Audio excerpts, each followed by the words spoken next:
Assalamualaikum warahmatullahi wabarakatuh. Perkenalkan, nama saya Kofifah Indrianti Putri Pramesti, nomor absen 13 dari kelas 9. Di sini saya akan mempresentasikan hasil kerja saya mengenai penanggalan Jawa dan seni bangunan masjid. Sebelumnya, saya akan menjelaskan apa saja materi yang saya bahas pada presentasi kali ini. Yang pertama adalah pengertian penanggalan Jawa. Yang kedua adalah sistem penanggalan Jawa.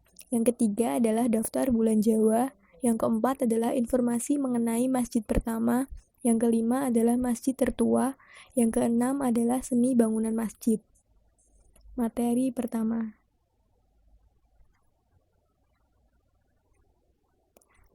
Pengertian penanggalan Jawa. Kalender Jawa atau penanggalan Jawa adalah sistem penanggalan yang digunakan oleh Kesultanan Mataram dan berbagai kerajaan pecahannya serta yang mendapat pengaruhnya.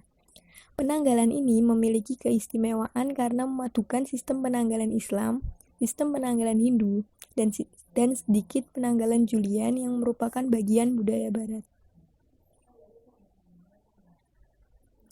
Materi kedua.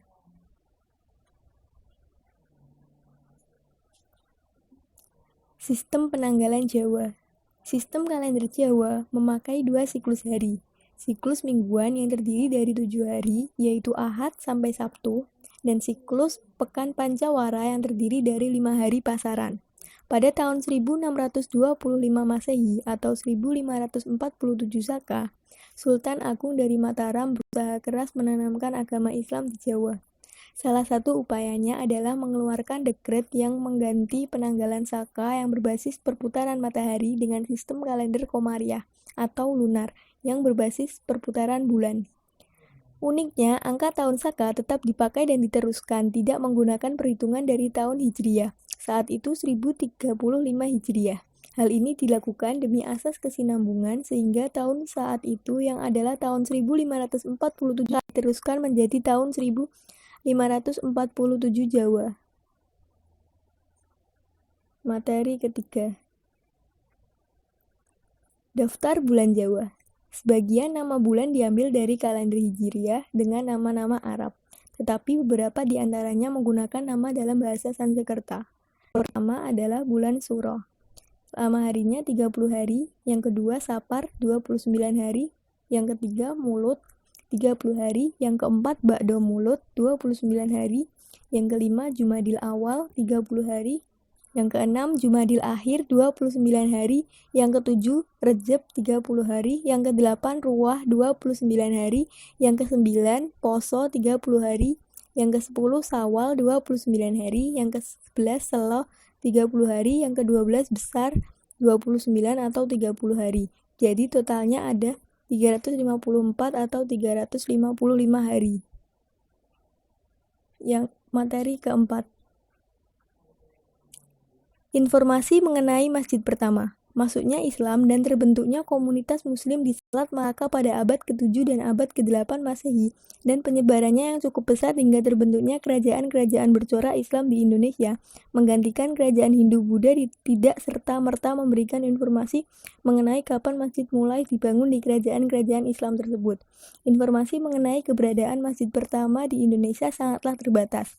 Penggalian sisa-sisa peninggalan sejarah di kerajaan-kerajaan Islam tertua tidak menunjukkan adanya bekas pembangunan masjid. Informasi mengenai adanya keberadaan masjid hanya didapat dari pemberitaan Ibnu Battuta dalam rihlahnya ketika mengunjungi kerajaan Samudra Pasai pada 1345 Masehi. Ibnu Battuta datang ketika Samudra Pasai dipimpin oleh Sultan Malik al-Dahir. Dalam rihlahnya itu dikatakan bahwa Ibnu Battuta menjumpai Sultan di sebuah bangunan yang menyerupai masjid ketika akan melaksanakan sholat Jumat. Ibnu Battuta pun menyebutkan bahwa di sana terdapat maksuro, yaitu tempat khusus Sultan ketika beribadah. Akan tetapi, Ibnu Battuta tidak menggambarkan bagaimana bentuk masjid di Samudra Pasai tersebut, sehingga tidak dapat dipastikan apakah benar yang dijumpainya itu adalah sebuah bangunan masjid atau hanya sebuah tempat yang digunakan untuk beribadah.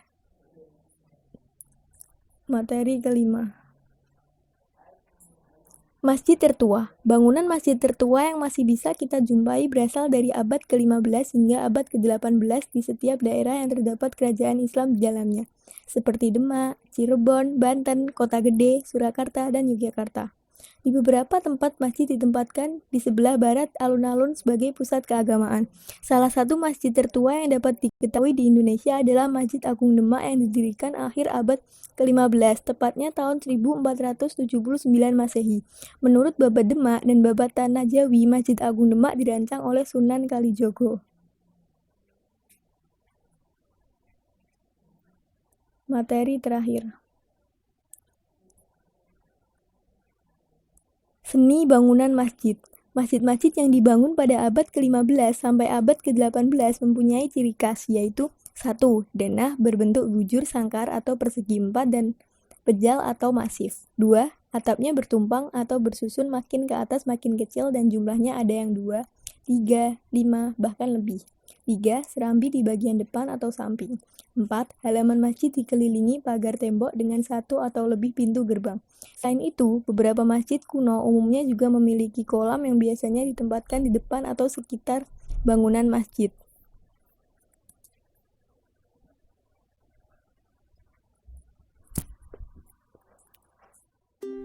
Presentasi dari saya. Jika ada pertanyaan bisa ditulis di kolom komentar. Terima kasih. Wassalamualaikum warahmatullahi wabarakatuh.